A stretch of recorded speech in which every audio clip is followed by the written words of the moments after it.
Welcome to Kansas Ag Report. I'm Ken Rogers.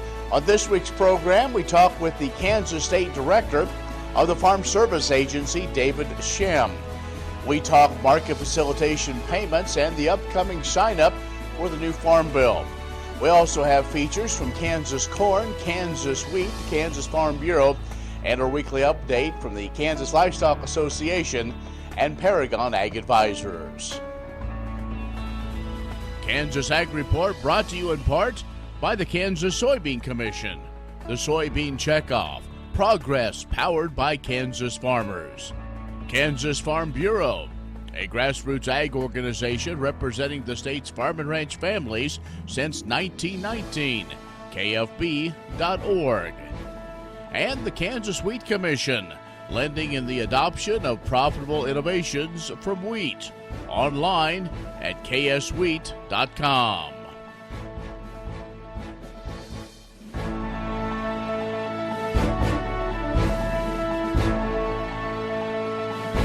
In agriculture news from agview.net, U.S. farmers are taking the brunt of retaliatory tariffs, according to a recent report from CoBank.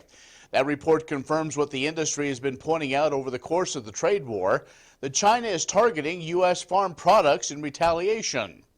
In an analysis of 11 U.S. ag commodities representing a cross-section of ag exports, U.S. producers, not the importing countries or its consumers, paid much of the cost of the tariffs in all but 2 cases. CoBank says the impact of retaliatory tariffs placed on those U.S. farm products reflects the lopsided balance of power between U.S. producers and their importing customers. The nature of agricultural products, inventories with long shelf life, and ease of identifying and sourcing suitable substitutes are among the factors that give importing customers the upper hand.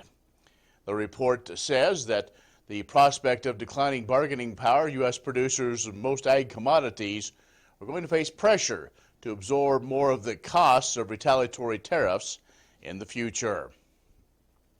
The Kansas Soybean Commission elected its 2019-20 officers. Bob Hazelwood, Shawnee County, will now serve as chairman.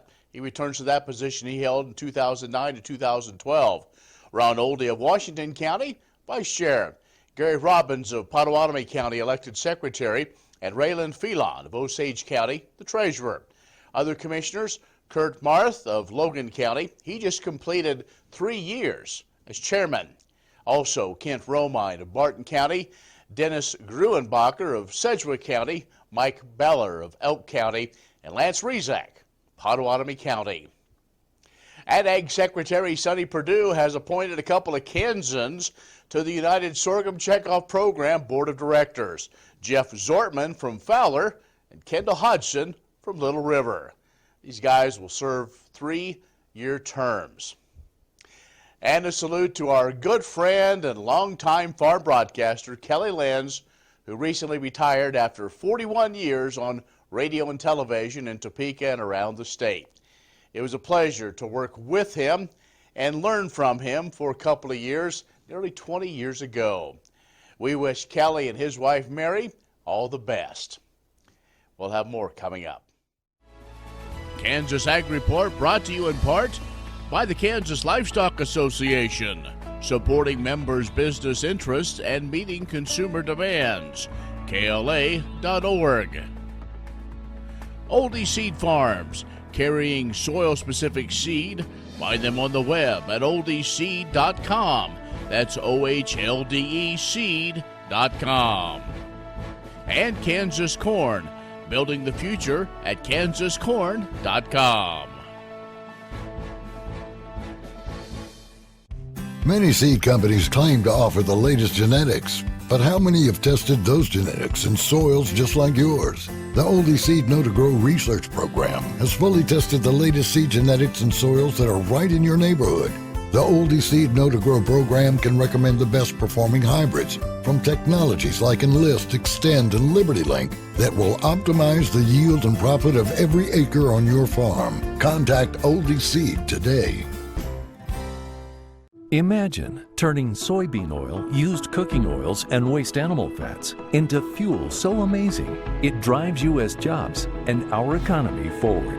Learn more about biodiesel at americasadvancedbiofuel.com. Kansas Corn reminds you that E15 fuel is the right choice for every kind of driver. For the car enthusiast, E15 has higher octane. For the thrifty driver, E15 is priced lower than regular unleaded. For the nature lover, E15 provides cleaner air. For the shopper who buys local, E15 has more ethanol from our Kansas corn farms. Choose E15 for a higher octane, lower price, cleaner American fuel. Message from the Kansas Corn Commission. Learn more at kscorn.com.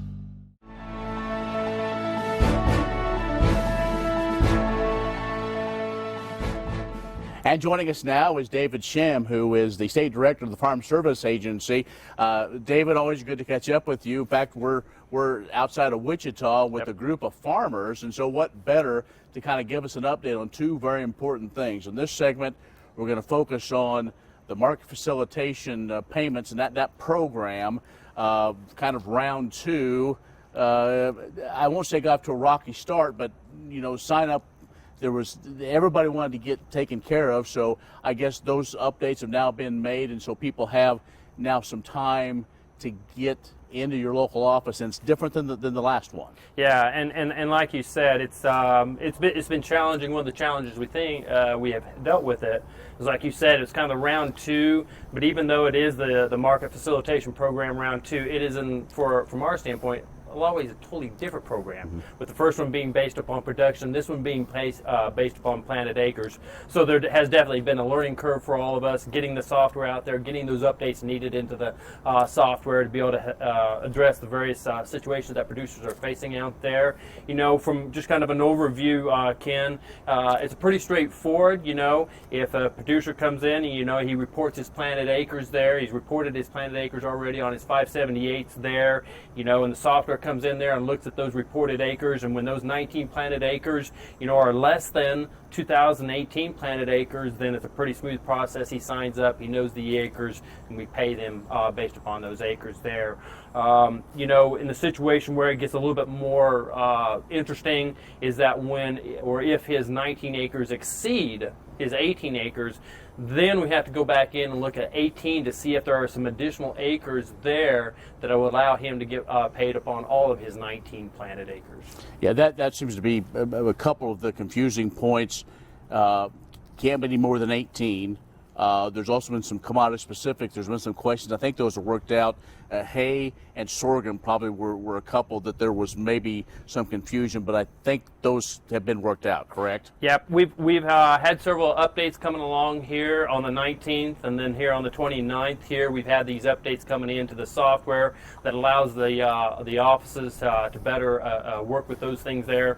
Producers, though, by all means, come in, sign up on those acres, or sign up for the program there. Again, the program opens or is open through December 6th. So we want to make sure they get in there, and then when they sign up and report those acres there, then that software, you know, with those updates will help to better calculate that and make sure that we get them paid on the right acres. So once you're in, but really in order that first payment should come, we're expecting October, is that correct? Or do we know yet? Well, the first MFP payment here should actually be coming out or be out here end of August. Again, maybe for 1st of September. Again, we have to process and approve those applications through county committees, so those get approved there. So that's the first round, which will be 50%.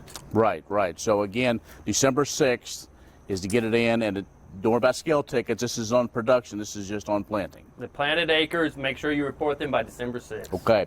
David Schemm is the State Director for the Farm Service Agency. We're going to take a break and be back with more, and we'll talk Farm Bill in just a moment. The Kansas Ag Report brought to you in part by Kansas Grain Sorghum. Growers working together. Learn more at ksgrainsorghum.org. Grass and Grain, online or in the mail, keeping Kansas farmers informed for over 60 years. grassandgrain.com. And agview.net, serving the Beef Belt and Western Corn Belt with reliable and relevant agriculture information. agview.net. Premier Farm and Home has what you need to make your lawn the best in the neighborhood. Hi, I'm Ken. We choose Premier Farm and Home for the professional look that we do ourselves. Feel free to stop in. You can also visit our website at heycow.com. Agriculture information on your computer or mobile device. News and views on grains, livestock, policy, and opinions from newsmakers can be found by liking AgView on Facebook, and on Twitter, follow AgView News, a reliable and relevant source. agview.net.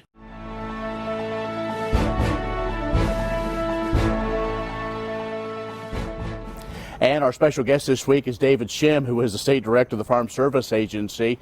And David, the other big thing is it's been overshadowed by everything else. We have a new farm bill. And so even though it's been passed months ago, sign up is now upon us. Sign up is upon us for the ARC and PLC programs there. We have been already implementing components of the 2018 Farm Bill with higher loan limits. We implemented earlier this year in March. We got those in place and going. The dairy and the livestock disaster programs associated with the 2018 Farm Bill, we've gotten implemented earlier this year. But yeah, here September 3rd is sign up for our ARC and PLC. Again, with the caveats of the new Farm Bill, they'll be able to re-elect which programs they want to participate in, whether it is ARC or whether it's PLC. They'll be signed up for a period of 2 years, and then after that be able to sign up to new programs there. So we've gotten our offices trained there. We've had some training statewide for all of our offices here, just previously the last of August here. So offices should be ready for producers to come in and start getting signed up. Again, one of the biggest changes is, instead of like the last Farm Bill where you were locked in, this first sign up 2 years, then you can come back in then, and if you do want to change, and if USDA changes some things, like they would never do that, but kind of see how it plays on your operation, which is something that farmers really wanted, a little bit more flexibility. Yeah, absolutely. Again, they'll be able to opt for that new program, like I said, for a period of 2 years. We're actually working in conjunction with K-State Research and Extension and having informational meetings across the state here. We've been having them and going to have them through the first part of September as well here. So I definitely would encourage people to make sure you get out there, get the information that you want, those producers to be able to make sure that they are opt into the program that they want to participate in. So again, the time is now. Call the county office and get at least on the list to sign up, go through the process, and really they can go. There's a lot of tools online, David, that they can find to maybe do some worksheets so they know exactly where they want, what they want, correct? Yep, there are tools out there. K-State's Ag Manager has tools out there. There's several other tools out there by universities, so definitely encourage producers, get out there, look at those tools, do those things, those background information, so when they do come in, they can know how they want to sign up and get signed up.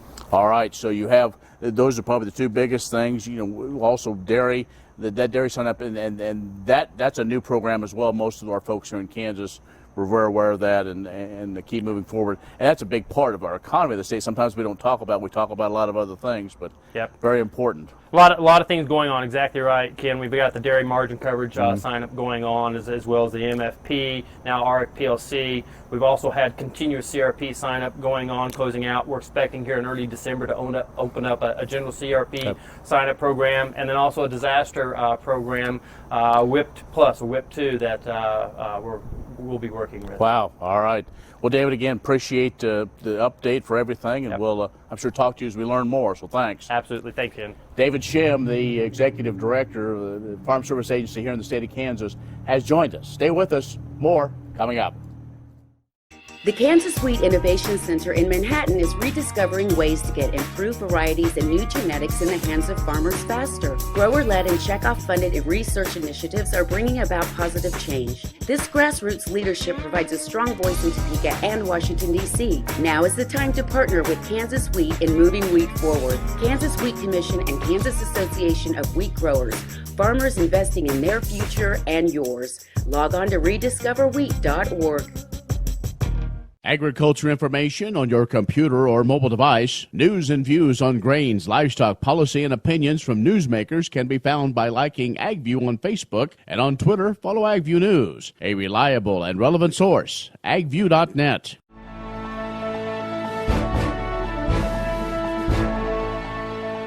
Today, happy to be here on the Gutterman Family Farms as part of a Soil Health Partnership Field Day here. The Soil Health Partnership is something Kansas Corn is really proud to be able to support monetarily through checkoff funds paid from our producers out there. And the goal really is to showcase a lot of the great work that Kansas farmers, especially really progressive farmers such as the Guttermans, are doing as far as conservation practices on their farm to improve the quality of their lands and that. And it's just it's really neat for them to showcase some of the advancements they have here in the eastern part of the state with a pretty solid corn soybean rotation. There've been no-till farmers haven't been tilling the soil for over 20 years, and they've since integrated a cover crop system, so there's crops growing on the land as long as the entire growing season's going forward. We also have sites in the central and even kind of towards the western part of the state where we're looking at different farming practices there, especially producers that might have wheat in their rotation, looking at corn, wheat, grain, sorghum, and soybean rotations in different orders through there. So it's a great partnership that's funded through the checkoff program. And then also through this Kansas Corn, we're proud through our association side, the Kansas Corn Growers Association. We host district listening tours in all the 9 Kansas crop reporting districts, and that's going to be a chance for producers to get together, and we're going to talk about what is we're working on in the policy world in terms of ethanol, livestock, trade, research, market development, new uses, and really give a chance for people to give their feedback about how we should be advocating better from their behalf. Next time you see a beautiful field of corn, reach out and thank the farmers who work tirelessly to raise corn for livestock feed, renewable fuels, and exports to feed a growing world population. The farmers on the Kansas Corn Commission work for Kansas Corn with grower-funded checkoff dollars that support foreign and domestic market development, research, promotion, and education to expand opportunities for Kansas farmers. To learn more, visit kscorn.com.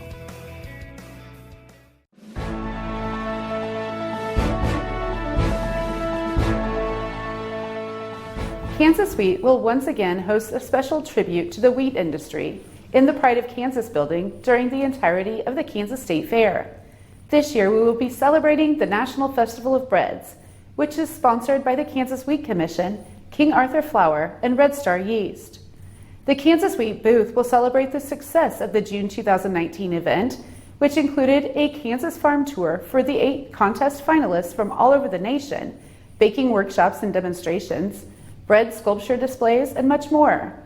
More than 3,500 people from at least 29 states and 5 countries attended the event that showcases Kansas wheat and the farmers that produce it. The 2019 Kansas Wheat Recipe Book is hot off the presses, making its debut at the State Fair booth. The annual recipe book, a staple in kitchens statewide, features finalist recipes developed by bakers across the country.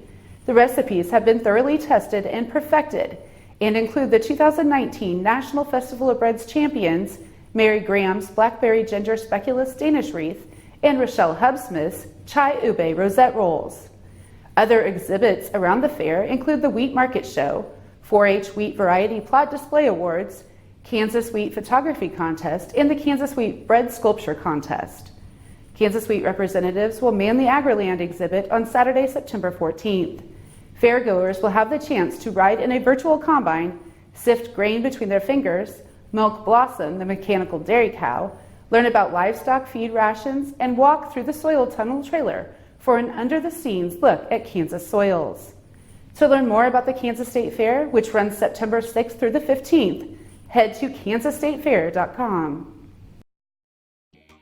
The Kansas Wheat Innovation Center in Manhattan is rediscovering ways to get improved varieties and new genetics in the hands of farmers faster. Grower-led and checkoff-funded research initiatives are bringing about positive change. This grassroots leadership provides a strong voice in Topeka and Washington, D.C. Now is the time to partner with Kansas Wheat in moving wheat forward. Kansas Wheat Commission and Kansas Association of Wheat Growers. Farmers investing in their future and yours. Log on to rediscoverwheat.org. Many seed companies claim to offer the latest genetics, but how many have tested those genetics?